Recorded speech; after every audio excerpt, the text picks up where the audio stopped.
کے ساتھ ہی کتنا بڑا علاقہ جو ہے اس زمین کا وہ اللہ تعالیٰ نے اس امت کے قدموں تلے رکھا ہے۔ اگر آپ نے نقشہ دیکھا ہو دنیا کا تو آپ کو معلوم ہونا چاہیے کہ شمال میں جو بہت بڑا یہ نظر آتا ہے سائبیریا اور روس کا علاقہ، یہ سب غیر آباد ہے۔ اس طرح شمالی امریکہ میں بھی کینیڈا سے اوپر بڑے بڑے آپ کو بر اعظم سے نظر آئیں گے، سب غیر آباد ہیں۔ جو آباد علاقہ ہے دنیا کا اور جو زرخیز علاقہ ہے دنیا کا، اس کا کتنا بڑا حصہ ہے کہ جو امت محمد صلی اللہ علیہ وسلم کے قدموں تلے۔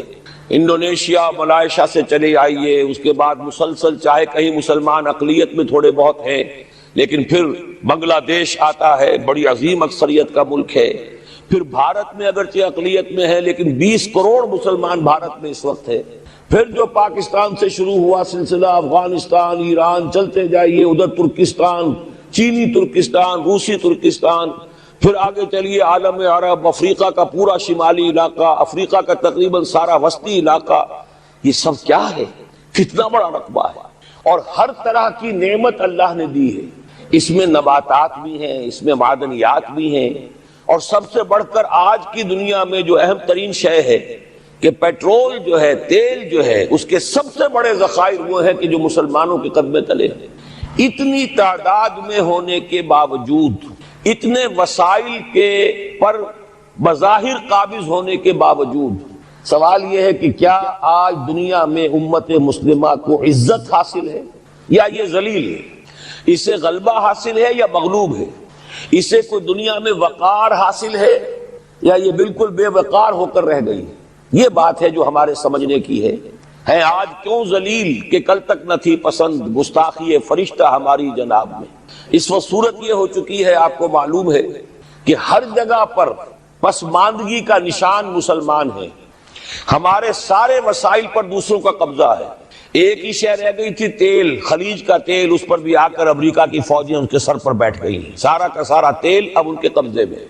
ادھر خلیج کے دہانے کے دونوں طرف وہ اپنے مورچے بنا رہے ہیں تاکہ یہاں کسی کا داخلہ نہ ہو سکے۔ بڑے بڑے جتنے لوگ ہمارے ان سب کی دولت ان کے پاس ہے۔ کہنے کو تو سلطان اور برونائی دنیا کا امیر ترین آدمی ہے، لیکن دولت ہے کہاں اس کی؟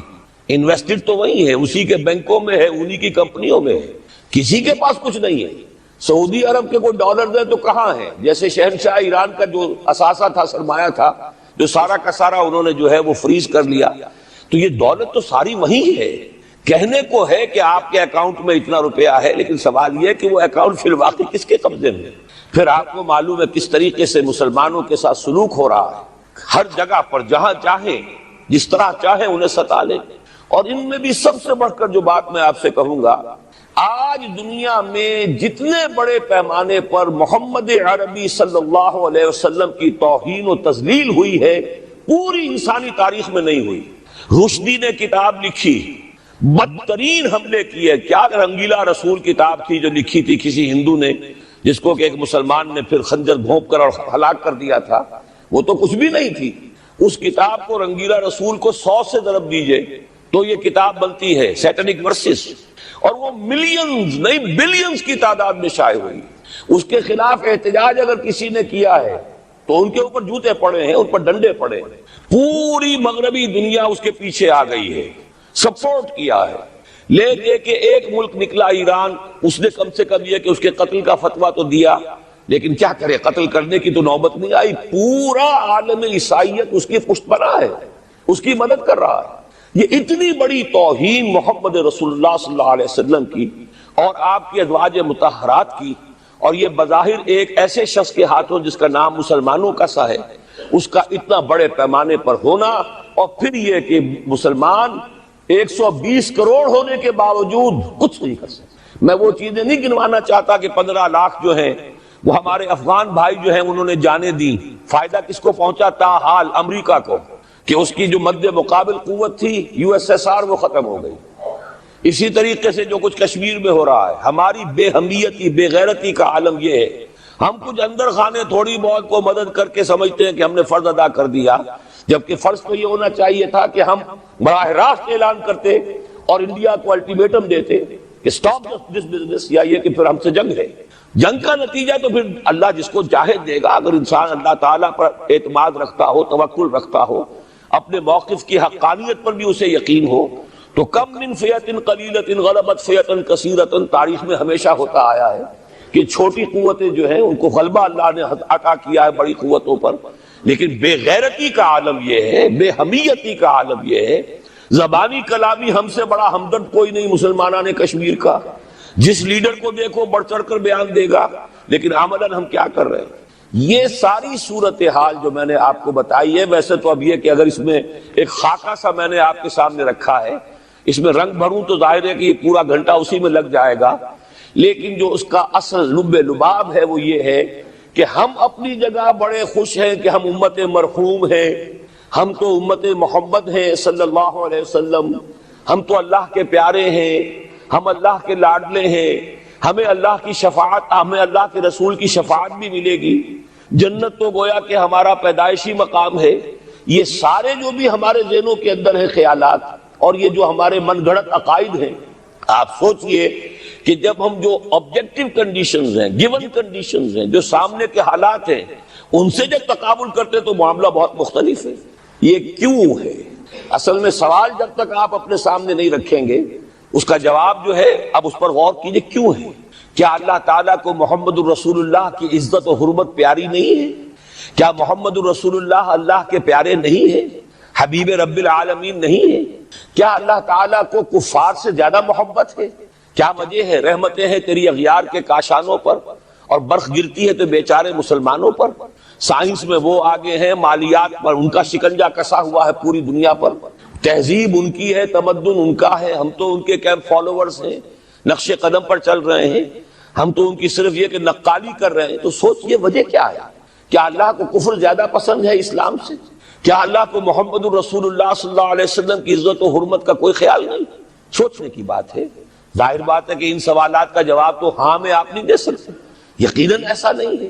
بہرحال وہ کافر ہیں، وہ اللہ کو نہیں مانتے، اللہ کے رسول کو نہیں مانتے، چلیے اللہ کو کسی نام سے مان لیا، گاڈ کہہ دیا، لیکن اللہ کے رسول کو تو نہیں مانتے۔ ایمان کا سارا دار و مدار تو رسالت پر ہے، اللہ کے اس کلام کو تو نہیں مانتے، اور اس کے باوجود ان کے لیے عزت ہے، رحمتیں ہیں تیری اغیار کے کاشانوں پر، برف گرتی ہے تو بیچارے مسلمانوں پر۔ یہ ایک لمحہ فکریہ ہے، یہ سوچنے کی بات ہے کہ ایسا کیوں ہے۔ اس کا جو جواب میں یا بنی اسرائیل اذکروا نعمتی التی انعمت علیکم واوفوا بعہدی اوف بعہدکم وایای فارہبون۔ بنی اسرائیل، چونکہ یہ لفظ پہلی مرتبہ قرآن مجید میں آ رہا ہے تو یہاں تھوڑی سی وضاحت کرنی ہوگی۔ ابن جو عربی میں بیٹے کے لیے آتا ہے ابن، اس میں جو شروع کا حمزہ ہے یہ در حقیقت اضافی ہے، اصل لفظ جو ہے بے نون پر مشتمل ہے، اسی لیے اس کی جمع سالم آتی ہے بنون۔ قرآن مجید میں المال والبنون زینت الحیات الدنیا، تو یہ جو اس کی جمع سالم ہے وہ در حقیقت بنون ہے، اور پھر اس کی حالت نسبی اور حالت جری بنین ہوگا، اور جب یہ مضاف بن جائے گا تو اس کا وہ نون گر جائے گا، تو اے بنی اسرائیل، اے اسرائیل کی اولاد۔ لفظی ترجمہ ہوگا اے اسرائیل کے بیٹوں، لیکن یہ کہ مراد اولاد ہے، اس میں برسبیل تغلیب اگرچہ خطاب مردوں سے ہو رہا ہے جیسے کہ قرآن مجید میں اکثر و بیشتر ہے، لیکن یہ کہ اس میں خواتین بھی شامل ہیں۔ تو یا بنی اسرائیل، اے اسرائیل کے بیٹوں، اسرائیل سے مراد کیا ہے؟ اس پر اتفاق ہے، اجماع ہے، حضرت یعقوب کا یہ لقب ہے۔ البتہ یہ لفظ بنا ہے اسم اور ایل دو سے مل کر۔ ایل کا لفظ جو ہے وہ عبرانی زبان میں الہ کے لیے ہے، الہ اور ایل ویسے بھی قریب قریب ہیں، اسی لیے تمام فرشتوں کے نام جبرائیل، میکائیل، اسرائیل، یہ تمام الفاظ کے ساتھ جو ایل آتا ہے یہ در حق اسماعیل بھی سما اور ایل، چونکہ حضرت ابراہیم علیہ السلام نے دعا کی تھی پروردگار بیٹا عطا فرما، اس اعتبار سے جب اللہ تعالیٰ نے بیٹا عطا فرمایا تو اسماعیل نام رکھا، یعنی اللہ نے سن لیا۔ جیسے ہمارے ہاں دیہات میں یہ خاص طور پر جانگلی علاقہ جو کہلاتا ہے، اللہ ڈوایا، اللہ سنیا، یعنی یہ اللہ نے جس کے بارے میں ہماری دعا سنی اور ہماری استدعا کو قبول فرمایا، تو یہ گویا کہ اسماعیل کے معنی یہ ہے۔ تو اسرائیل جو ہے اسر اور ایل سے مل کر بنا ہے۔ عبرانی اور عربی زبان کے بارے میں یہ اختلاف ہے، ایک رائے تو یہ ہے کہ ماں بیٹی کا رشتہ ہے، عربی زبان عبرانی سے نکلی ہوئی، لیکن زیادہ اکثر محققین کی رائے یہ ہے کہ یہ دونوں بہنیں ہیں، کوئی اور کامن زبان تھی سیمیٹک لینگویج ابتدائی جس سے کہ یہ دونوں زبانیں پھر وجود میں آئی ہیں، گویا کہ ان کے درمیان رشتہ جو ہے وہ بہنیں ہونے کا ہے، ماں اور بیٹی کا نہیں ہے، لیکن ظاہر بات ہے کہ مشابہت اور ان کے اندر جو ہے قرب جو ہے اور مناسبت وہ بہت نمایاں ہے۔ اسر کے دو ترجمے کیے ہیں، یہودی علماء تو اس پر بہت زیادہ جزم کے ساتھ قائم ہے کہ اسر سے مراد ہے بطن، یعنی رجل عظیم، جواں مرد، بہت باہمت انسان، اس لیے کہ ان کے ہاں یہ عقیدہ ہے اور بڑی تحریف جو ہوئی ہے تورات میں، اس میں ایسی ایسی باتیں بھی ہیں۔ حضرت یعقوب کی جو مدح کی گئی ہے اس میں اس حد تک مبالغہ ہے کہ حضرت یعقوب کی اللہ تعالیٰ کے ساتھ کشتی ہوئی اور اللہ کو پچھاڑ لیا حضرت یعقوب نے۔ تو معلوم یہ ہوا کہ یہ تو بڑے بہادر اور بہت جری انسان، اس اعتبار سے وہ بطل اور رجل کا ترجمہ کرتے ہیں اسر کا، لیکن یہ کہ صحیح ترجمہ جو ہے وہ اسر کا ہے، بندہ، عبد، اس لیے کہ عربی کا لفظ جو بنا ہے اسیر، اسیری، کوئی کسی کا غلام ہے، اسیر، اسی سے لفظ اسرہ بنا ہے۔ اسرہ ہے کنبہ، کنبہ بھی آپس میں جڑا ہوا ہوتا ہے، ان کے بندھن ہوتے ہیں دوستی کے، محبت کے، اخوت کے، تو اسی طریقے سے یہ اسر کا لفظ آتا ہے کسی بندھن کے لیے۔ اسیر جو ہے پچھلے زمانے میں جبکہ جیلوں کا رواج نہیں تھا، تو اگر کسی شخص کے ذمے کسی کی کوئی رقم ہوتی تھی دینی تو اس شخص کو اس کے حوالے کر دیتے تھے، وہ اس کا ذاتی قیدی ہوتا تھا، ذاتی اسیر، اس کی تحویل میں رہتا تھا، جب تک کہ اس کے اعزاء اقارب آ کر وہ رقم ادا نہ کر دیں وہ شخص اس کی تحویل میں رہتا تھا، وہ اس کا اسیر ہوتا تھا۔ اس اعتبار سے غلام کے معنی میں یہ لفظ جو ہے مستعمل ہے، تو اسرائیل کا ترجمہ ہوگا عبداللہ۔ اذان تو میں عرض کر رہا تھا کہ اسرائیل کا ترجمہ ہوا عبداللہ، گویا کہ اب تک ہم نے یا بنی اسرائیل کا ترجمہ کیا اے اللہ کے بندے کی اولاد، مراد ہے حضرت یعقوب علیہ السلام۔ حضرت یعقوب حضرت اسحاق کے بیٹے ہیں، حضرت اسحاق حضرت ابراہیم علیہ السلام کے دوسرے بیٹے ہیں۔ حضرت ابراہیم کو پہلا بیٹا اللہ نے عطا فرمایا اسماعیل، اسی لیے میں عرض کر چکا ہوں سما اور ایل سے مل کر بنا ہے۔ جو دعا کی تھی انہوں نے، اس دعا کا پہلا جواب جو ملا ہے اللہ تعالیٰ کی طرف سے، اس کی مقبولیت کا جو ظہور ہوا وہ حضرت اسماعیل کی شکل میں۔ پھر یہ کہ حضرت سارہ کو بھی اللہ تعالیٰ نے اولاد دی اور حضرت اسحاق پیدا ہوئے۔ اس وقت یہ جو بشارت دی گئی ہے قرآن مجید میں متعدد مقامات پر آگے چل کر آئے گا کہ حضرت سارہ کے ہاں بھی اولاد ہونے کی جو بشارت حضرت ابراہیم علیہ السلام کو فرشتے دینے آئے تھے، اسی میں یہ بھی تھا کہ نہ صرف یہ کہ تمہیں ایک بیٹا عطا ہوگا بلکہ اس کے بعد پوتا بھی عطا ہوگا، گویا کہ ایک بہت جلیل القدر پوتا۔ اس اعتبار سے ایک رائے یہ ہے کہ یعقوب عقب سے بنا ہے، گویا کہ بشارت میں پہلے ہی سے شامل تھا حضرت یعقوب علیہ السلام کا ذکر بھی، کہ اسحاق کے بعد اسحاق کے ہاں ایک بہت جلیل القدر بیٹے کی ولادت ہوگی اور اس کا نام یعقوب ہوگا، یعنی اسحاق کے بعد آنے والا، بیٹے کے بعد جو پوتا آتا ہے۔ لیکن یہود کی رائے یہ ہے کہ حضرت یعقوب پیدا ہوئے ہیں اپنے بھائی عیسو کے ساتھ، یہ تمام بیٹے ہیں حضرت اسحاق علیہ السلام کے، دو بیٹے پیدا ہوئے بیک وقت، جڑواں بھائی۔ پہلے حضرت عیسو کی ولادت ہوئی ہے، اور تورات کے الفاظ یہ کہ یعقوب اپنے بھائی عیسو کی ایڑیاں پکڑے ہوئے تولد ہوا، تو چونکہ حضرت عیسو کے بعد حضرت یعقوب کی ولادت ہوئی ہے تو گویا کہ اس وجہ سے ان کا نام حضرت اسحاق نے یعقوب رکھ دیا، عقب میں آنے والا، بعد میں آنے والا۔ بہرحال حضرت یعقوب علیہ السلام کے پھر 12 بیٹے ہیں جن کی تفصیل پوری موجود ہے، یہ تاریخ جو ہے بڑی ریکارڈڈ ہے، اس لیے کہ بنی اسرائیل کی یہ تاریخ جو ہے books of the old testament میں اس کی پوری تفصیل موجود ہے۔ 4 بیویاں تھی حضرت یعقوب علیہ السلام کی، جن سے 12 بیٹے ہوئے، 3 بیویوں سے 10 بیٹے تھے، اور سب سے چھوٹی بیوی سے 2 بیٹے تھے حضرت یوسف اور بنیامین، اور ان دونوں سے حضرت یعقوب علیہ السلام کو بڑی محبت تھی۔ حضرت یوسف سے چونکہ یہ تاریخ شروع ہوتی ہے اس اعتبار سے کہ انہیں ان کے بھائیوں نے کنویں میں ڈالا، پھر اللہ تعالیٰ نے وہاں سے ان کے نکلنے کا سامان کیا، پھر مصر پہنچایا، پھر مختلف مراحل سے گزار کر انہیں وہاں ایک بہت اونچی پوزیشن تک پہنچایا۔ تو حضرت یوسف علیہ السلام سے اس اعتبار سے ان کی تاریخ شروع ہوتی ہے۔ 1906 قبل مسیح میں حضرت یوسف علیہ السلام کی پیدائش ہے، جہاں تک صحیح اندازہ کیا جا سکا ہے۔ یوں سمجھئے کہ آج سے تقریباً 4000 سال قبل یہ حضرت یوسف کی پیدائش ہے، اور حضرت یوسف پڑ پوتے ہیں حضرت ابراہیم کے۔ ان میں اگر آپ 200-250 سال کا اور اضافہ کریں تو آج سے کوئی 4,2500 سال قبل کی شخصیت بنتے ہیں حضرت ابراہیم علیہ السلام۔ حضرت یوسف کے زمانے میں پھر جیسے کہ وہ تفصیل سورہ یوسف میں آئے گی، یہ پورا خاندان آ کر کنعان میں تھے، لیکن وہاں سے آ کر مصر میں آباد ہو گئے۔ مصر میں ان کا بڑا اعزاز ہوا، اکرام ہوا۔ اس کے خاص حالات تھے کہ مصر میں اس وقت جو بادشاہت تھی وہ اصل مصر کے لوگوں کی نہیں تھی، بلکہ یہ بھی سیمیٹک لوگ تھے جو جا کر جنہوں نے عراق وغیرہ کے علاقے سے ہی جا کر انہوں نے فتح کیا تھا مصر کو۔ لہذا انہیں فرعون نہیں کہا گیا قرآن مجید میں، وہ فرائنہ کا خاندان نہیں ہے، بلکہ وہ تاریخ میں ہکسوس کنگز کہلاتے ہیں۔ تاریخ مصر میں وہ 15واں خاندان کہلاتا ہے وہاں کے بادشاہوں کا، 15th ڈائنیسٹی۔ اور یہ چونکہ لوکل نہیں تھا اس لیے ان کو فرعون نہیں کہا جائے گا، بلکہ یہ ہکسوس کنگز چرواہے بادشاہ تھے کہ جو عرب کے ان علاقوں سے آئے تھے جزیرہ نما سے، اور وہاں سے وہ چرواہے تھے۔ ان کا تو پیشہ ظاہر بات ہے صحرا میں کیا ہوتا ہے، بھیڑیں بکریاں پالنا، لیکن انہوں نے آ کر مصر کو فتح کیا، وہاں ان کی بادشاہت ہو گئی۔ محسوس ایسا ہوتا ہے کہ ایک سیاسی پہلو موجود تھا۔ وہ جو بادشاہ مصر نے جس طریقے سے اعزاز کیا ہے حضرت یوسف علیہ السلام کا، پھر جو اختیار دیا، جو اقتدار دیا، جو ان کو حیثیت دی، پھر انہیں اجازت دی کہ اپنے پورے خاندان کو بلا لیں، اور پھر مصر کا بہترین جو زرخیز ترین علاقہ تھا وہ انہیں عطا کر دیا کہ یہاں آباد ہو جاؤ۔ جشن کا علاقہ، یا گوشن بھی کہتے ہیں، جشن بھی کہتے ہیں۔ یہ جو نائل کا ڈیلٹا ہے کہ جو جا کر آپ کو معلوم ہے کہ دریا جو ہیں جب بہت سی شاخوں میں تقسیم ہو جاتے ہیں سمندر میں گرنے سے قبل، تو وہ ڈیلٹا جو ہے زرخیز ترین علاقہ ہوتا ہے۔ آرٹیفیشل اریگیشن کے اور نظام تو تھے نہیں، جہاں دریا ہی چھوٹی چھوٹی نہروں کی شکل اختیار کر لے وہاں گویا کہ وہ فطری طور پر جو ہے بڑے وسیع رقبے کے اندر اریگیشن ہو سکتی ہے۔ تو اس ڈیلٹا کے علاقے میں بہترین علاقہ ان کو دیا گیا، وہاں آباد ہو جاؤ۔ وہاں یہ رہے ہیں گویا کہ پیرزادوں کی حیثیت۔ ابھی ان کے پاس کوئی شریعت نہیں، ابھی کوئی کتاب نہیں ملی، ابھی صرف یہ ایک خاندان ہے، حضرت ابراہیم کی نسل کا ایک خاندان ہے۔ اس لیے کہ حضرت ابراہیم کی نسل میں حضرت اسماعیل کی نسل ہے کہ جو عرب میں آباد ہو چکی، ان کی نسل میں پھر حضرت اسحاق کے بیٹوں میں سے بھی عیسو کی نسل وہ اور جگہ پر آباد ہو چکی۔ اس اعتبار سے یوں نہ سمجھیے کہ نسل ابراہیم صرف ان پر مشتمل ہے۔ اسی طرح بنی قطورہ تیسری جو آپ کی اہلیہ تھی، ان کی اولاد بھی، تو گویا کہ یہ بہت وسیع حلقہ ہے جو اولاد ابراہیم کا ہے۔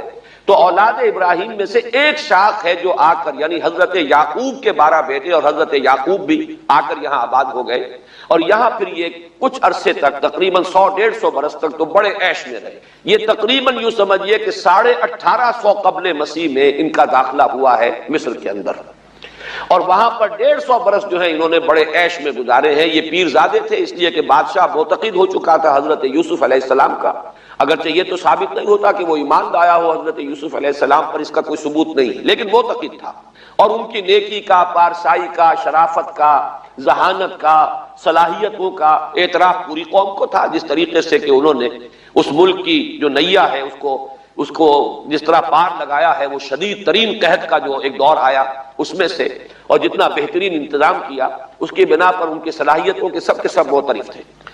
تو وہ 130 برس کی عمر میں غالباً ان کا انتقال ہوا ہے، اور 80 برس تک انہوں نے مصر پر گویا کہ جو سب سے زیادہ با اختیار شخص وہاں تھا بادشاہ کے بعد، بادشاہ اپنی جگہ پر تھا، لیکن یہ کہ جو بادشاہ کے بعد سب سے زیادہ با اختیار شخصیت تھی وہ حضرت یوسف کی تھی 80 برس تک۔ اور اس عرصے میں، اور پھر یہ 150 برس جو میں نے عرض کیا ہے کہ اس میں یہ خوب پھلے پھولے، ان کی اولاد جو ہے وہ کثرت کے ساتھ پھیلی، لیکن اس کے بعد وہاں پھر ایک انقلاب آیا۔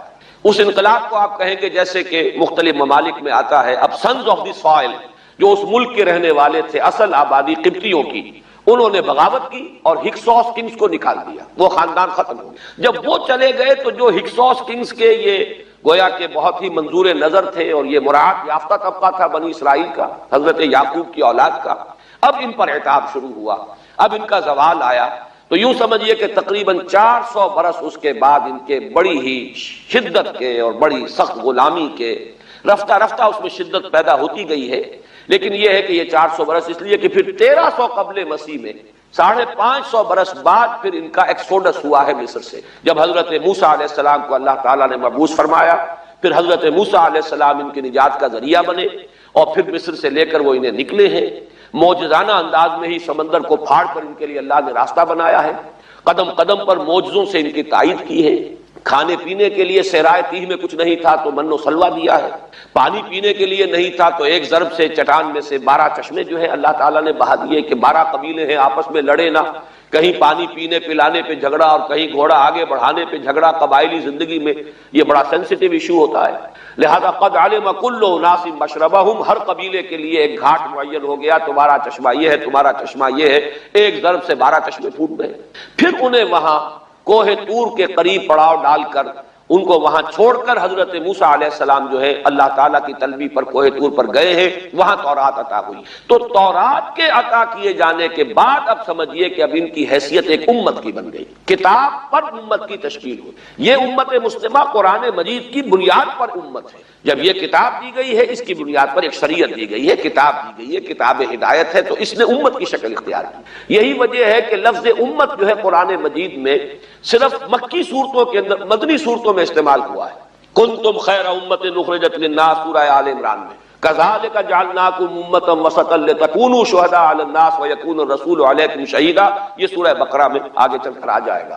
تو اصل میں جیسے تشکیل امت جو ہوئی ہے وہ در حقیقت مدنی دور میں آ کر ہوئی ہے، جبکہ شریعت عطا کی جا رہی ہے۔ اسی طریقے سے یہ ایک خاندان تھا، حضرت ابراہیم کی نسل کی ایک شاخ، اس نے امت کی حیثیت اختیار کی ہے، جبکہ صحرائے تیہ میں جب ان کا قیام تھا اور اس صحرائے سینا میں، اور وہاں پر پھر حضرت موسیٰ علیہ السلام کو تورات دی گئی اور شریعت دی گئی، تب سے یہ امت ہے۔ اور یہ ہے 1300 قبل مسیح، 610 عیسوی میں۔ اب سمجھیے 1300 وہ جمع کیجئے، 610 یہ جمع کیجئے، 1910 برس بعد پھر حضور صلی اللہ علیہ وسلم پر قرآن مجید کی وحی کا آغاز ہوا، اور 622 میں حضور نے ہجرت فرمائی، اور اس کے بھی کوئی 2 سال یا 1 سال کے بعد جو ہے یہ آیات نازل ہو رہی ہیں جو ہم اس وقت پڑھ رہے ہیں۔ تو یہ سارا جو ہے تاریخی پس منظر ذہن میں رکھیے کہ یہ تقریباً 2000 برس کی تاریخ جو ہے ان کی بحیثیت امت۔ ویسے تو ان کی تاریخ اگر شروع کریں گے بنی اسرائیل تو حضرت یعقوب سے شروع ہونی چاہیے، اور وہ اس سے زیادہ ہو جائے گی طویل، لیکن در حقیقت امت کی حیثیت سے ان کی تاریخ 2000 برس کی شمار ہوگی کہ 1300 قبل مسیح میں جب ہجرت کی ہے حضرت موسیٰ علیہ السلام نے اپنی قوم کو لے کر مصر سے، اور جب صحرائے سینا میں آئے ہیں، سینائی پیننسولا میں، اور پھر کتاب ملی ہے، تورات عطا کی گئی، شریعت عطا کی گئی، تب سے اس کا امت کی حیثیت سے آغاز ہوا۔ ایک بات اور نوٹ کر لیجئے، ان کو امت مسلمہ کیوں نہیں کہا گیا؟ اس کے لیے اس کا ایک سبب ہے۔ در حقیقت امت مسلمہ کا لفظ یا خیر امت یا امت کا لفظ جو ہے اس موجودہ امت کے لیے اس لیے استعمال کیا گیا ہے کہ یہ امت کسی ایک نسل پر مشتمل نہیں، یہ امیین اس کے نیوکلیس ہے، لیکن یہ کہ ہر نسل کے لوگ اس میں آ کر شامل ہوئے ہیں، ہر قوم جو ہے اس میں آ گئی ہے، اس لیے اس کا نام جو ہے وہ صفاتی ہے، امت مسلمہ۔ لیکن چونکہ یہ سابقہ امت مسلمہ ایک ہی نسل پر مشتمل ہے، حضور صلی اللہ علیہ وسلم سے پہلے کسی نبی اور کسی رسول کی بعثت اس کی قوم سے باہر نہیں ہوئی، کسی ایک خاص قوم کی طرف بعثت ہوئی ہے، کسی خاص علاقے کی طرف بعثت ہوئی ہے۔ بعثت عمومی الی کافۃ الناس، یہ صرف محمد الرسول اللہ صلی اللہ علیہ وسلم کی امتیازی شان ہے۔ وما ارسلناک الا کافۃ للناس بشیرا ونذیرا۔ اس اعتبار سے ان کا جو ہے اس میں علم گویا کہ بنی اسرائیل ہی ہے کہ جو برقرار رہا ہے، اے اسرائیل کی اولاد۔ اگرچہ میں اس موضوع پہ تقریریں کر چکا ہوں، لیکن آج پھر اس گفتگو کے حوالے سے بات چیزیں تازہ کرتا ہوں۔ اس وقت عالمی سطح پر یہودی جمع عیسائی بریکٹ میں کر لیجیے، اور امریکہ جمع یورپ یہ بریکٹ میں کر لیجیے، ان کا اندر معاملہ کیا ہے؟ اصل جو ہے اس میں پیچھے مائنڈ ہے، ماسٹر مائنڈ، سازشی ذہن وہ یہود کا ہے۔ باقی عیسائی آلہ کار بن گئے ہیں۔ جو 100% آلہ کار ہے یہود کا وہ پروٹیسٹنٹس ہیں۔ پروٹیسٹنٹزم یہود ہی نے پیدا کرایا تھا، یہود ہی نے یورپ کے اندر سود کا رواج شروع کروایا، ورنہ سود حرام تھا وہاں پر بھی، یوزری بھی اور کمرشل انٹرسٹ بھی، دونوں حرام تھے، یہ یہودیوں نے کروایا۔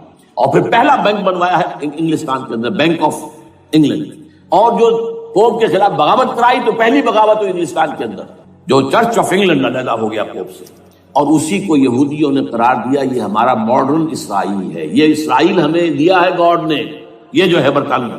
اس کے کچھ عرصے کے بعد یہی جو ہے ایکسوڈس ہوا ہے اور وہ امریکہ میں جا کے آباد ہوئے، لہذا امریکہ کو بھی جیوز نے کہا ہے دس از اندر اسرائیل، یہ ہے ہمارے اصل اسرائیل، ماڈرن اسرائیل یہ ہے۔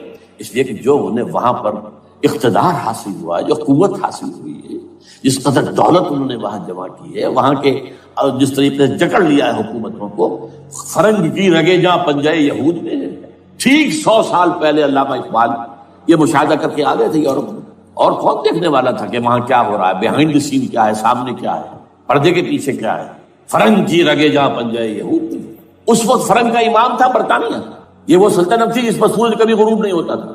آج وہ فرنگ کا امام امریکہ، افغان، یہ برطانیہ تو اب وہ جو ایک نظم ہے کہ بچپن میں پڑھی تھی، London bridge is going down going down going down, اس کی مثال ہے۔ برطانیہ کی کوئی حیثیت ہی نہیں، ورلڈ پاور کی حیثیت نہیں ہے، وہ تو چھوٹا بھائی اس نے بنا رکھا امریکہ نے اپنا، تو اس حیثیت سے جو ہے اس کی کوئی حیثیت ہے، ورنہ کوئی اور حیثیت نہیں۔ بہرحال ان دونوں میں یہ ہے کہ پیچھے ماسٹر مائنڈ، سازشی ذہن، پلاننگ، اسکیم ساری یہودی، اعلی کار امریکہ سب سے بڑھ کر، اس کے بعد برطانیہ، اور اس میں اصل پروٹیسٹنٹس، ان میں بیپٹسٹ، ان میں اس سے بھی آگے بڑھ کر ایونجلسٹ، جن کو کہتے ہیں بورن اگین کرسچنز، جن کو کہتے ہیں نیو کنزرویٹو کرسچنز، یہ تمام اصطلاحات آپ اخبارات میں پڑھتے ہوں گے، ان کو گروپ کرنا، یہ اصل اعلی کار۔ ان کو ایک نیا نام دیا گیا ہے کرسچین زائنسٹ۔ ایک یہودی زائنسٹ ہیں، سارے یہودی زائنسٹ نہیں ہیں، بہت سے یہودی ہیں جو یہ زائنسٹ کے مخالف ہیں۔ چنانچہ میری ہیوسٹن میں ملاقات ہوئی تھی ڈاکٹر وشو براڈ، بہت بڑا پروفیسر ایمیریٹس یہودی، لیکن یہ کہ اس نے کہا، بڑے اجتماع میں کہا، ہمارا اجلاس تھا وہاں پر، ہم نے یہ جو ہے بلایا تھا ایک یہودی، ایک عیسائی اور ایک مسلمان، تینوں جو ہیں وہ تقریریں کریں۔ نے کہا تھا کہ وی آر ناٹ سپورٹنگ اسرائیل۔ اس نے وہ عیسائی جو آیا ہوا تھا پروفیسر، اس نے they are supporting Israel, we are not supporting Israel. اسی طرح میری جو ہوئی تھی round table conference, round table, اس میں ایک یہودی پروفیسر تھے، وہ ہسٹری کے پروفیسر، میں نام بھول رہا ہوں ان کا، انہوں نے کہا آئی ایم اینٹی زائنسٹ، میں زائنسٹ کے خلاف ہوں۔ تو زائنسٹ جو ہے اصل میں ایک سیکولر یہودیوں کی تحریک ہے، اور اس کے سب سے بڑے سپورٹرز کرسچین زائنسٹ وہ امریکہ میں بیٹھے ہوئے۔ تو یہ ہے صورتحال۔ یہ جان لیجئے کیتھولکس جو ہیں یہ اتنے پرو یہودی نہیں ہیں، اب رفتہ رفتہ وہ بھی اس کے اندر آ کر شامل ہو گئے۔ یورپ جو ہے زیادہ کیتھولکس ہے، رومن کیتھولکس کا یہ بھی آپ نے جملہ پڑھ سنا ہوگا کہ یہ جو ترکی جو ہے ہمارا ملک، یہ جو کوشش کرتا رہتا ہے گھسنے کی یورپین یونین کے اندر، تو ایک دفعہ جان شراک نے کہا تھا، بڑا پیارا جملہ تھا، Why doesn't Turkey understand that we are a Christian club؟ یہ ہماری جو یونین ہے یورپین، یہ تو کرسچین کلب ہے، وہ مسلمان ہے، وہ کس وجہ سے آنا چاہتا ہے بندہ، کیوں تو داخل ہونا چاہتا ہے؟ Why doesn't Turkey understand that we are a Christian club؟ لیکن یہ ہے رومن کیتھولکس، اور ان کا میں بعد میں آپ کو بتاؤں گا۔ یہی آپ کو معلوم ہے کہ یورپ نے عام طور پر اسرائیل کا اتنا ساتھ نہیں دیا جتنا امریکہ دیتا رہا ہے، اور کسی درجے میں ان کے دلوں میں سافٹ کارنر جو ہے عرب فلسطینیوں کے لیے بھی رہا ہے۔ یہ معاملہ ایران کے بارے میں بھی رہا ہے، جس قدر اسٹرانگ ایکشن امریکہ لینا چاہتا ہے، یہ جو ہے اس کے ساتھ نہیں ہے۔ یہ دونوں کا فرق ہے، وہ میں اس کا ایک بنیاد بعد میں بتا دوں گا آپ کو۔ بہرحال ان کا ایک جو ایجنڈا ہے وہ دو، سمجھیے کہ دو اس کے نکات ہیں، دو رسیوں کے مانند یہ آپس میں بٹا ہوا ہے۔ پہلا، عالم اسلام کے مادی اور مالیاتی وسائل، خصوصاً تیل پر قبضہ، یہ ان کا دنیاوی اعتبار سے، دولت کے اعتبار سے، وسائل کے اعتبار سے اس وقت کا ایجنڈا ہے۔ ویسے تو اس سے اوپر وہ چاہتے ہیں پوری دنیا پر، وہ تو بعد کی بات ہے، لیکن ابھی نہ وہ روس کو چھیڑ رہے ہیں نہ چین کو چھیڑ رہے ہیں۔ چین تو ان کا سب سے بڑا جو ہے بزنس پارٹنر ہے، سب سے بڑا، اور چین کو رفتہ رفتہ وہ اپنی لائن پر لا رہے ہیں۔ اب تو صرف یہ کہ وہ ایک پارٹی گورنمنٹ وہاں رہ گئی ہے جو کہ کمیونزم کے دور کی یادگار ہے، باقی ان کی جو اکانومی ہے وہ تو آ چکی ہے اسی رخ پر جو یورپ کی ہے، مغرب کی ہے۔ نمبر دو ایجنڈا کیا ہے؟ دنیا میں کہیں بھی اسلام کے بحیثیت ایک نظام زندگی ظاہر ہونے کا کوئی موقع نہیں دینا۔ We have to nip the evil in the bud at any cost۔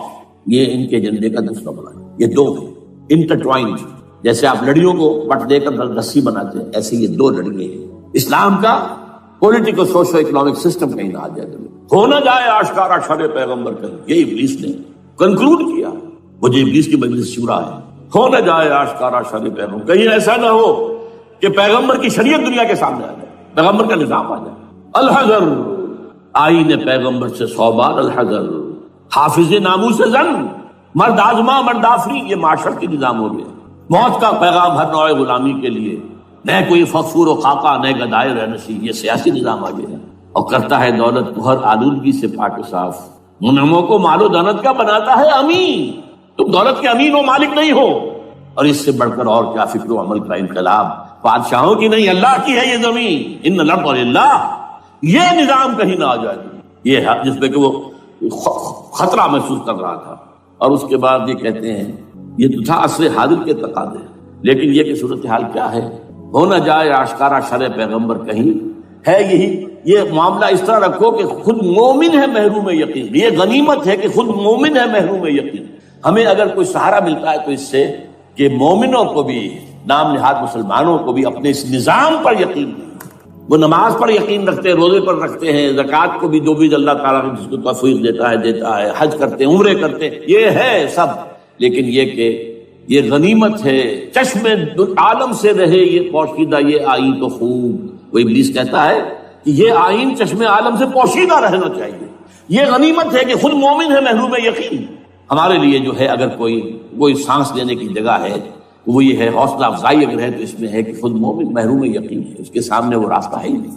اب لیجیے یہودیوں کے ایجنڈے کو میں تجزیہ کر رہا ہوں. سب سے پہلے World Bank, IMF، globalisation, TRIPS, ان تمام ہتھ کنڈوں کے ذریعے عالمی مالیاتی استعمار جو بظاہر امریکہ کا ہوگا حقیقت یہود کا ہوگا.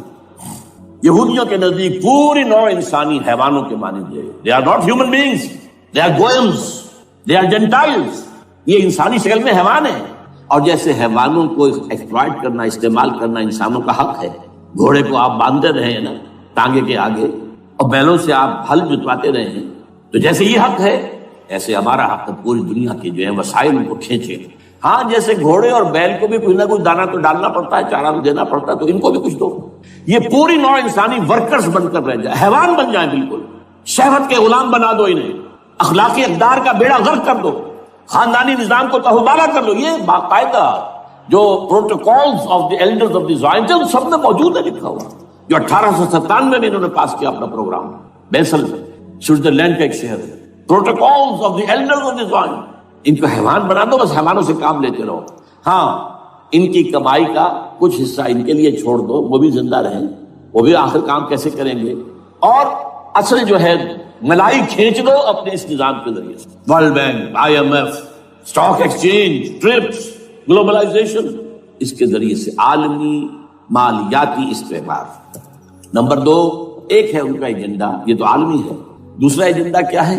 وہ لوکل ہے. وہ کیا ہے؟ گریٹر اسرائیل کا قیام، جس میں مصر کا سارا زرخیز علاقہ شامل ہوگا، جو ڈیلٹا کا علاقہ کہلاتا ہے اس کا، جہاں کے اس وقت کے بادشاہ نے، حضرت یوسف علیہ السلام کے زمانے کے بادشاہ نے، وہ فرعونہ کے خاندان میں سے نہیں تھا، وہ عرب تھا. عربوں ہی سے کسی وقت کوئی قوم آئی تھی جو کہ مصر پر قابض ہو گئی تھی. اس نے حضرت یوسف کے خاندان کو لا کے وہاں آباد کیا. بہترین جشن کا علاقہ کہلاتا ہے، بہترین. وہ کہتے ہیں ہمارا ہے، ہم رہے وہاں پر کئی سو برس تک رہے. عراق ہمارا ہے، وہاں ہمیں قید میں رکھا گیا، نبوکدنضر دے گیا تھا.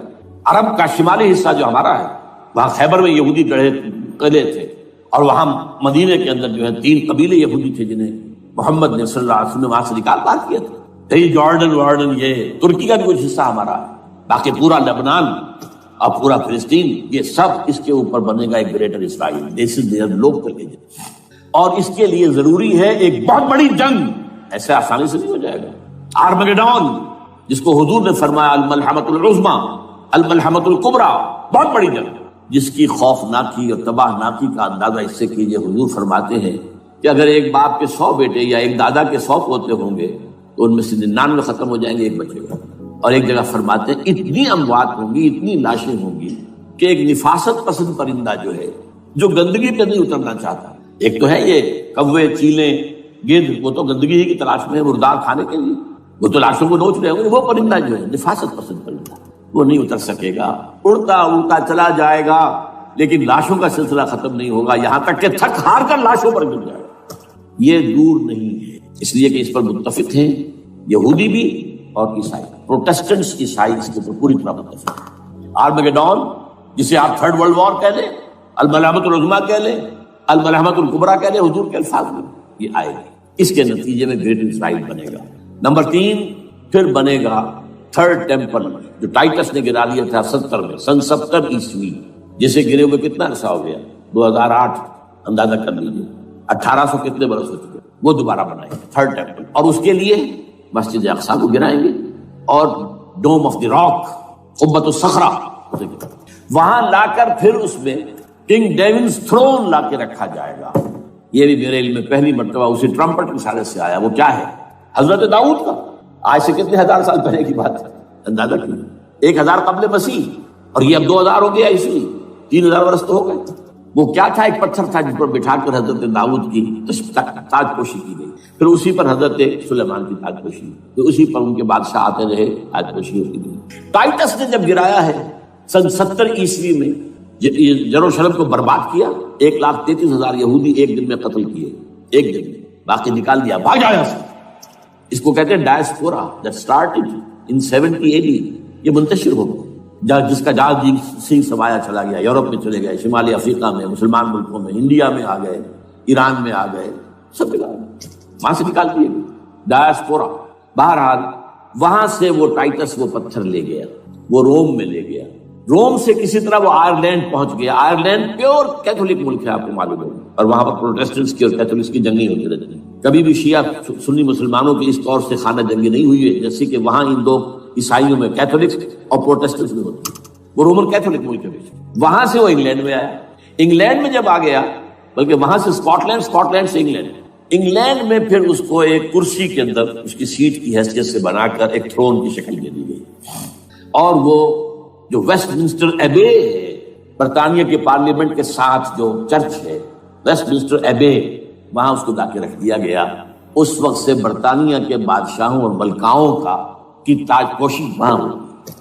تو ایک یہ ہے کہ پھر اس کو لا کر وہاں رکھیں گے۔ اب یہاں سے اختلاف ہے، یہ نوٹ کریں، یہاں تک عیسائیوں کا یہودیوں کا ایجنڈا ایک ہے، یہاں اختلاف ہے۔ یہودیوں کے نزدیک ان کا مسیح آئے گا اور وہ وہاں بیٹھ کر پوری دنیا پر راج کرے گا۔ وہ مسیح جس کی خبر دی گئی تھی شروع کی کتابوں میں، جو تورات کی ابتدائی کتابیں ہیں، وہ تو حضرت مسیح کی شکل میں آ گئے۔ یہ پروفیسی واز فلفلڈ۔ یہودیوں نے نہیں مانا، انہیں تو قرار دیا جادوگر ہے، کافر ہے، مرتد ہے، ولد الزنا ہے، اور اپنے بس پڑتے سولی پر چڑھا دیا۔ وہ دوسری بات ہے، اللہ نے کیا کیا، وہ ایک علیحدہ مسئلہ ہے۔ چنانچہ یہ کہ دی سچویشن از ویکنٹ، وہ مسیحا کی جگہ ابھی باقی ہے ان کی، and they are waiting for ہم۔ تو وہ آئے گا اور وہ یہاں اس تخت داؤد پر بیٹھ کر پوری دنیا پر ہوگا۔ عیسائیوں کا کہنا کیا ہے کہ در حقیقت حضرت مسیح نازل ہوں گے، سیکنڈ کمنگ آف جیسس، جس کو ہم بھی مانتے ہیں۔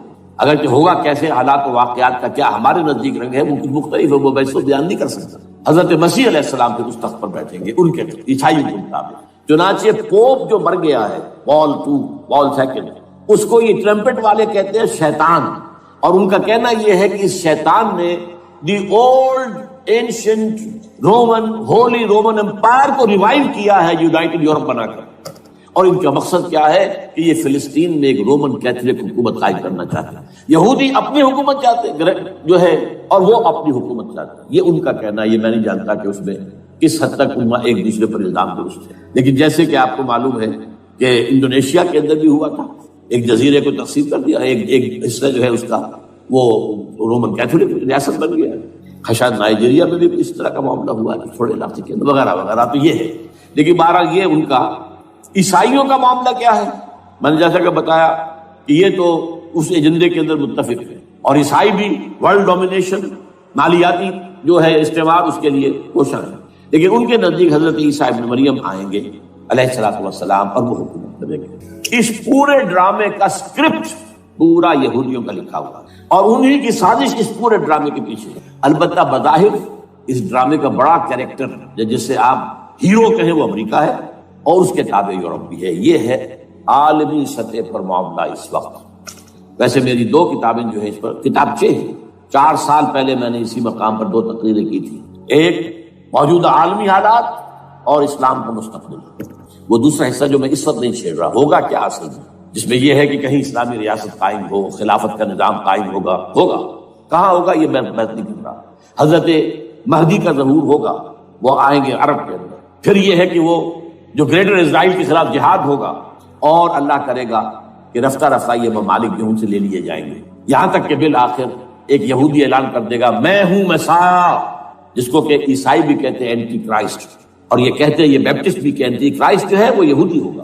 جبکہ کچھ عرصے پہلے بہت بڑا پروپیگنڈا ہوا تھا کہ اینٹی کرائسٹ جو ہے، دجال جو ہے، وہ تو مسلمان ہوگا، نہیں، لیکن وہ کہتے ہیں کہ ہوگا یہودی ہوگا، اور پھر اس یہودی کو قتل کریں گے حضرت مسیح، دی ریئل مسیح، اصل مسیح جو اٹھا لیے گئے درمیان میں، وہ آئیں گے، اور ان کے ہاتھوں دجال بھی قتل ہوگا، اور پھر مسلمانوں کے ہاتھوں ایک ایک یہودی ختم ہوگا۔ پھر ایک عالمی اسلامی ریاست قائم ہوگی حضرت مسیح کے ہاتھوں، اور وہاں پر حضرت مسیح ایک حدیث میں آتا ہے 40 برس تک پوری دنیا پر حکومت کرے گا۔ بہرحال یہ دوسرا پکچر ہے جو ہمارے سامنے، میں اس وقت کی تفصیل میں نہیں جا رہا، جو ان کے سامنے پکچر ہے وہ میں نے آپ کو بیان کر دیا۔ اب اس میں تجزیہ کیجئے افغانستان پر حملے کا اصل سبب، جو میں نے 2 بتایا نا، 2 لڑیاں ہیں ان کے ایجنڈے کی، ایک اسلام کہیں ظاہر نہ ہو جائے، اسلام کا نظام ظاہر نہ ہو جائے، اور ایک مسلمانوں کے مالیاتی خاص طور پر تیل کے وسائل پر قبضہ۔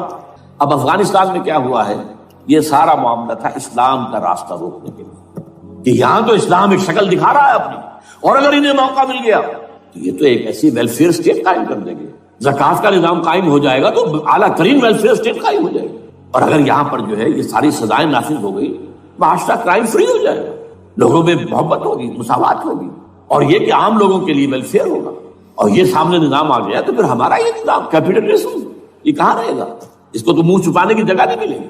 لہذا افغانستان پر حملے کا اصل موٹو یہ ہے۔ البتہ یہ ساتھ ہی یہ بھی تھا کہ افغانستان کے راستے سے سینٹرل ایشین اسٹیٹس جو ہیں ان سے پائپ لائنیں لا کر اور وہ پھر کہیں گوادر کے آس پاس سمندر تک لائے جائے تاکہ ہم وہاں کے جو ہے ڈرین کر سکیں جو تیل اور گیس کے ذخائر ہیں سینٹرل ایشین اسٹیٹس کے اندر جو مسلمان اسٹیٹس ہیں، تو اس کے لیے راستہ جو ہے وہ لینا چاہتے تھے افغانستان سے۔ اب وہ جہاں تک افغانستان کا تعلق ہے وہ تو ان کے قبضے میں ہے، جب چاہے کر لیں۔ اب پاکستان کا معاملہ جو تھا وہ جیسا کہ میں نے کہا کہ اس کا راستہ وہ رک گیا جبکہ انہیں واپس جانا پڑ گیا، لیکن انہوں نے افغانستان میں کوشش کی طالبان کے زمانے میں۔ یونیکول جو ہے ان کی سب سے بڑی جو ہے کمپنی ہے، اس نے مذاکرات کیے، وہ دیکھ کر حیران رہ گئے کہ یہ ان پڑھ، یہ ملے ملاٹے جو ہیں یہ تو بڑے ٹف بارگینر ہیں۔ اس طریقے سے پاؤں جما کر طالبان نے جو ان کے ساتھ مذاکرات کیے ہیں اور ان سے اپنی شرطیں پیش کی ہیں کہ وہ گھبرا کر بھاگ گئے۔ یہ صورتحال بھی تھی افغانستان پر قبضہ کرنے میں، لیکن یہ ہے کہ اصل کیا تھا کہ وہ اسلام کی کوئی شکل دنیا کے سامنے نہ آنے پائے جو ان کا میجر ہے۔ اسی لیے پورا عالم کفر جمع ہے، امریکہ، یورپ، روس، چین، سب جمع ہے، بھارت تو ہی ہے، یہ سب جمع ہے۔ آپ نے یاد ہو گیا جب لال مسجد کا حادثہ ہوا ہے اور ہمارا یہ بدبخت اور بدمعاش انسان اس نے صرف خود جان بوجھ کر اسے بڑھایا، ایک پھنسی کو پھوڑا بنایا، اس میں پھر شگاف کیا اور شاباش لی ہے۔ امریکہ سے شاباش آ گئی، نیٹو سے شاباش آ گئی، رشیا سے شاباش آ گئی، چائنا سے شاباش آ گئی۔ وہ چونکہ محسوس کر رہا تھا کہ اندرون ملک تو میری اب کشتی ڈگمگا رہی ہے، ڈاواڈول ہے، I have to have more support from outside اور for that I have to do it۔ کہ دیکھو میرے عین قلب میں پاکستان کے یہ پھوڑا نکل آیا تھا، یہ بنیاد پرستی کا اور یہ شدت پسندی کا اور یہ تنگ نظری کا اور یہ فلاں کا، یہ دہشت گردی کا، اور میں نے دیکھو کیسے اس میں چیرا دیا ہے، کتنے لوگوں کو ختم کر دیا ہے۔ اچھا اس میں یہ بھی ذہن میں رکھیے کہ افغانستان کے بارے میں یہودیوں کے علم میں ہے کہ حضور کی حدیث کیا ہے۔ حضور کی حدیث ہے یخرج من خراسان رایات سود، رایات سود، خراسان کے علاقے سے کالے جھنڈے لے کر فوجیں چلیں گی، لا یردھا شیء، کوئی طاقت ان کو رخ نہیں موڑ سکے گی، حتیٰ تنصب بیلیا، یہاں تک کہ وہ آ کے بیت المقدس میں جھنڈے گاڑ دیے جائیں۔ دے نو اٹ، یہ جان لیجیے یہ لوگ پڑھے لکھے لوگ ہیں۔ میں آپ کو ایک واقعہ سناتا ہوں، جب 1967 میں یہودیوں کو فتح ہوئی بہت بڑی اور پورا یروشلم اب ان کے قبضے میں آ گیا، ایسٹ یروشلم جو کہ ابھی جارڈن کے قبضے میں تھا، تو جب موشے دایان تھا وہ کانا وہ داخل ہوا فاتح کی حیثیت سے، تو اس کے ساتھ ایک ربائی تھا بہت بڑا، چیف ربائی یہودیوں کا بہت بڑا عالم، اور وہ رو پڑا تھا، تو فتح کا وقت، خوشی کا، رویا۔ So this is the beginning of the end, یہ الفاظ آئے اخبارات میں، گویا کہ اب یہ آخری ڈرامہ جو ہے شروع ہو گیا ہے۔ وہ آخری ڈرامہ انہیں معلوم ہے ان کی تباہی پر ختم ہونا ہے۔ اس میں حضرت مسیح کے نزول کے بعد یہ ٹرمپٹ والا بھی لکھتا ہے کہ 80% یہودی قتل ہو جائے گا، اور میں سمجھتا ہوں کہ 20% اگر صحیح ہے اس کی بات، تو وہ ہوں گے جو اب حضرت مسیح پر ایمان لے آئیں گے، باقی 80% اپنے اس کفر پر اڑے رہیں گے اور قتل ہو جائیں گے۔ اسی طرح حضور کی ایک حدیث ہے کہ جب یہودیوں کا قتل عام ہو رہا ہوگا، اگر مسلمان قتل کریں گے تو اگر کسی درخت کے پیچھے یہودی چھپا ہوگا تو درخت پکارے گا، اے مسلمان، یا عبداللہ آؤ ادھر، یہ میرے پیچھے یہودی چھپا ہوا، قتل کرو اسے۔ کسی پتھر کے پیچھے چھپے گا تو پتھر بولے گا، سوائے ایک درخت غرقد کے، غرقد یہودیوں کے درخت سے وہ پناہ دے گا، اور آج اسرائیل میں سب سے بڑی پلانٹیشن غرقد کی ہے، دے نو اٹ۔ اسی لیے افغانستان، خراسان، یہ افغانستان کا ہارٹ ہے افغانستان، اور یہ بھی جان لیجئے ہمارا جو مالاکنڈ سے اوپر کا علاقہ ہے یہ بھی خراسان کا حصہ ہے، اولڈ خراسان، جیسے گریٹر خراسان کہا جاتا ہے ہسٹری میں۔ ایک میں نے ایرانی سے پوچھا تھا اس کے بارے میں، تو اس نے کہا خراسان ہمارا ایک صوبہ ہے۔ میں نے کہا وہ تو مجھے معلوم ہے، جس کا دارالخلافہ مشہد ہے اور یہ ان کا مقدس شہر ہے، وہ تو اسے مکے کی طرح سمجھتے ہیں۔ بہرحال میں نے کہا میں پوچھ رہا ہوں پرانا خراسان بزرگ، تو خراسان بزرگ کا انہوں نے بتایا پورا افغانستان اس میں شامل ہے، اور پھر یہ اسٹیٹس جو ہیں سینٹرل ایشین اسٹیٹس اور ایران کا ایک حصہ اور پاکستان کا ایک حصہ، یہ جو مالاکنڈ کہلاتا ہے، اور یہ بڑی معنی خیز بات ہے کہ وہی مالا کنڈ سے تحریک چلی ہے جو اصل تحریک ہے طالبان پاکستان، وہ سوات سے چلی۔ بہرحال اس وجہ سے، اس پہلو سے یہ جو ہے افغانستان پر حملے کا سب سے بڑا سبب وہ تھا۔ دوسرا جو تھا وہ یہ کہ ان کو جو پائپ لائن لے کے آنی تھی اس کے لیے، لیکن وہ ظاہر بات ہے کہ اس میں جو ہے جو طالبان نے وہ ان کی چکمے میں نہیں آئے۔ اس پر ایک کتاب ہے کہ جو انگریزی میں ہے عابد اللہ جان کی، Afghanistan the genesis of the last crusade, Afghanistan سے آخری صلیبی جنگ کا سلسلہ شروع ہو رہا ہے۔ بہت جو ہے چشم کشا ہے، معلومات افزا ہے، انگریزی میں ہے۔ اچھا، عراق میں معاملہ برعکس تھا۔ عراق میں تیل کا معاملہ بھی تھا تو صرف امریکہ کا تھا۔ جو یورپ ہے وہ زیادہ تر کیسپین کے ایریا کے تیل کی طرف نگاہیں رکھتا ہے۔ یہ جو ہے یہ اصل میں سارا جو ہے یہ امریکہ کا معاملہ ہے۔ اور دوسری طرف یہ کہ یہاں کو مذہبی سلسلہ نہیں تھا، حالانکہ تھا، وہ یہودیوں کا تھا۔ وہ کیا تھا؟ Extension, first step towards the establishment of greater Israel. یہ بات اچھی طرح سمجھیں۔ یہاں پہ تیل کا معاملہ بھی میں نے کہا تھا نا، دو لڑیاں ہیں جو چل رہی ہیں۔ تیل کا معاملہ یہاں خاص طور پر عراق کے اندر زیادہ ہے، افغانستان میں بہت کم ہے۔ لیکن یہ کہ یہاں پر بھی جو اصل ہے بیہائنڈ دی سین، جو اصل چیز کیا ہے کہ گریٹر اسرائیل کے قیام کی طرف پہلا قدم ہے۔ میں یاد دلاتا ہوں آپ کو کہ فرسٹ گلف وار ہوئی تھی جس میں عراق کا بھرکس نکال دیا گیا تھا۔ اس کے اختتام پر کہا تھا شوارز کرافٹ، جو ان کا کمانڈر ان چیف تھا الائٹ فورسز کا، اس نے صاف کہا تھا، مجھے آج تک ایک لفظ یاد ہے، we fought this war for the protection of Israel. اور اب جو ابھی ہوا معاملہ، جب صدام گرا ہے، اس کا مجسمہ بھی گرا ہے، تو اس کے بعد وہ شخص، وہ بدبخت، وہ خبیث جو ابھی پڑا ہوا کومے میں، شیرون نے کہا تھا ان قریب عراق پر ہماری حکومت ہوگی۔ اور اس سے پہلے تو ہم صرف عراق میں سے یوفریٹس تک کا علاقہ مانگتے تھے، دریائے فرات تک کا۔ اب ہمارا مطالبہ یہ ہے کہ ہم تو در حقیقت دجلہ تک جائیں گے، دجلہ، تاکہ پورا کا پورا جو فرٹائل دو آبا ہے دجلہ اور فرات کے درمیان کا بہترین علاقہ، وہ سارا ہمارے پاس۔ اس سے آپ اندازہ کر لیجیے کہ یہ دونوں چیزیں جو ہیں دونوں جگہ موجود ہیں۔ وہاں مذہبی زیادہ ہے افغانستان کا، لہذا یہاں بہت بڑی جو ہے کولیشن بن گئی۔ عراق میں تو وہ کولیشن نہیں بن سکتی، یورپ بھی ساتھ نہیں آیا، یورپ بھی ساتھ نہیں آیا، America had to go it alone, اسے کرنا پڑا۔ زیادہ سے زیادہ کوئی ٹوکن، آسٹریلیا کا کوئی ٹوکن معاملہ، جو ہے برطانیہ کا کچھ شاید ٹوکن ٹائپ جو ہے، وہی یہ کامن ویلتھ پرانی جو ہے چلی آ رہی ہے، اس میں شاید کینیڈا کا، باقی تو کوئی۔ یہ جو آل ورلڈ کولیشن بنی تھی وہ افغانستان کے خلاف کیوں ہے؟ یہاں سے اسلام کی ریسرجنس کا اندیشہ ہے۔ یخرج من خراسان رایات سود لا يردها شیء حتی تنصب ایلیا۔ حضور کے زمانے میں ایلیا جو ہے وہ کن کے قبضے میں تھا؟ عیسائی میں۔ اس کے بعد ہمارے قبضے میں آیا، لیکن پھر کروسیڈرز نے ہم سے لے لیا تھا، اور 88 برس وہ عیسائیوں کے پاس رہا، 1099 عیسوی سے لے کر 1187 تک۔ اب پھر یہود کا قبضہ ہے، پہلے عیسائیوں کا تھا، اب یہود کا۔ اب ان سے لینا واپس، پہلی مرتبہ بھی عرب نہیں لے سکے تھے، کھونے والے عرب تھے، واپس لینے والا کرد تھا صلاح الدین ایوبی رحمۃ اللہ۔